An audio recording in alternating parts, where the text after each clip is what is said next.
Hi, everybody. I'm Ted Moss, and this is Tony Stasny, here with another episode of Ted and Tony Talks, Election 2020. So not natural. What? I thought it was very Let me natural. try it. Okay, you try it.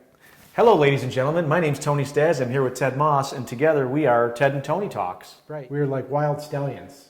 Oh, by the way, there's a new Bill and Ted movie out. Did you see it? I did not see it. Oh my God, I forget the title. But So this is Thelma and Louise. This is Ted and Tony Talks. Yeah. We've done 2 or 3 of these videos already. You can find them on my channel. Is this going on my channel or your Yeah, channel? it's going on your channel. This is going on my channel.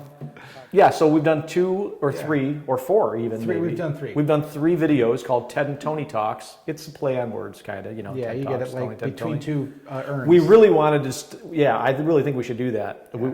I don't know whose idea it was, but I want to have the talk called Between 2 Urns instead of Between 2 Ferns. I think Right. that would be sweet. 'Cause And then we just put 2 dead, Yeah, people. So anyway, What are we talking about today? So I'm joking around, but politics, right? Like, so there's this 2020 election thing. I don't know if you're aware of it or not. Nope, check out my screensaver. Oh, okay, great. So now, just to be fair, both Tony and I are libertarians. We're not voting. It's none of their business what we are, but I'm sure they could figure it out once again. Yeah, you're right, America. Just figure it out. So, but here's the thing. There was the debate, which we watched the other day, and that was pretty Disgusting. raucous. Yes. So, There's one thing that I realized about that debate. No matter what side of the fence you're on, you were disappointed with your side. Period. that is true. Yeah. I was so friggin' angry. I was screaming at my television like it was a football game. Right. And the other thing I was thinking of, so you look at the debate, and then, Biden supposedly has a 14-point lead in some polls. And by the way, I don't trust polls because, first of all, Don't do it. Just sorry. So, but just don't do it. All right. None of this is scripted. We're just talking about. but the thought here is this. So then I get on LinkedIn, and I've seen it now too. The president, he tests positive for COVID. He goes into Walter Reed. He comes out, and which I knew he was going to come out and go like, "Meh," I don't care. Even if he's not Right. feeling well, he's going to do Right, that. he could have been Yeah. bleeding out of his eyes, and he would have acted like everything was fine. So, but then I see on LinkedIn, which I've been using a lot more to network because we haven't been able to meet in person. Networking groups are going on Zoom, BNI meetings are going on Zoom. So I'm relying on LinkedIn, and I'm getting sucked in to political nonsense, right? So the question is, does politics have a place in business? Nope. So I'll just say nope. And people know. I had one guy reach out to me in a private message on Facebook, and he says, Tony, I would think with your status, you wouldn't be putting your political opinion out there. And I said, hey, thanks for reaching out. However, if you notice, I don't put my opinion out there. I just post current events, and then I poke the bear on both sides. I do that. And he said, well, you're not as sneaky as you think you are. And I just chuckled. I'm like, I'm not being sneaky. I'm just not putting my opinion out there. And, thanks again for reaching out. Well, and I'll give you this. You post on your personal social media, you'll post questions to people. I do post questions. You'll pose a question. You'll say, like, what'd you think of the debate? Right. What'd you think of the debate? And I read those threads, and I could see people on both sides. Mm-hmm. Some people saying, well, Trump was this way and Biden was that way, and then there was a lot of counterpoint. Some people got snarky. Yep, and I do poke and make fun of the people that I don't agree with. I do that. Yeah. But you do a really good job, and I admire this, of keeping all your friends still your friends. Well, okay. I do. They don't. They don't. So you're trying to be. So the point is, it's like if you're selling on social, if you're trying to connect on social, I wouldn't say it's fortunate, but it's unfortunate. You got to keep your opinions to yourself, whether it's religion or politics, right?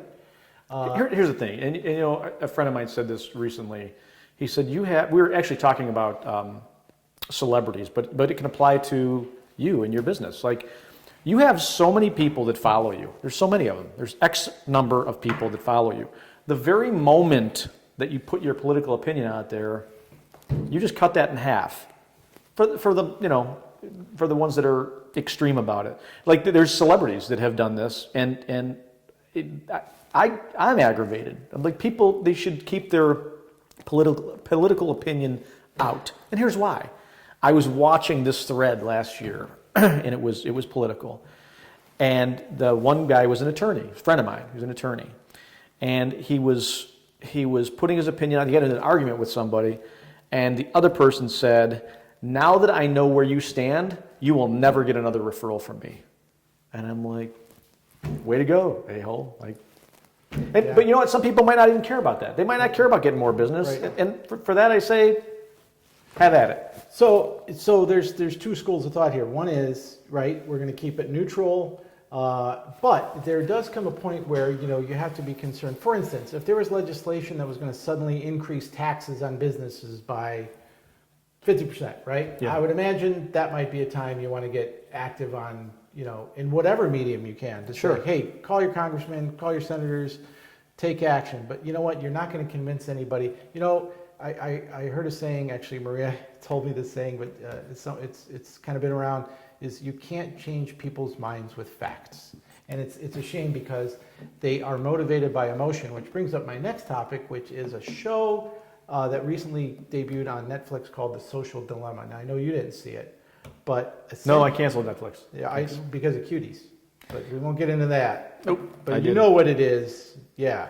So I did not cancel it. Unfortunately, I They might not know what it is. So go ahead. Cuties is a film. It's a French film that Netflix is promoting, and it involves 11-year-old girls dressed like strippers and dancing on a stage like strippers.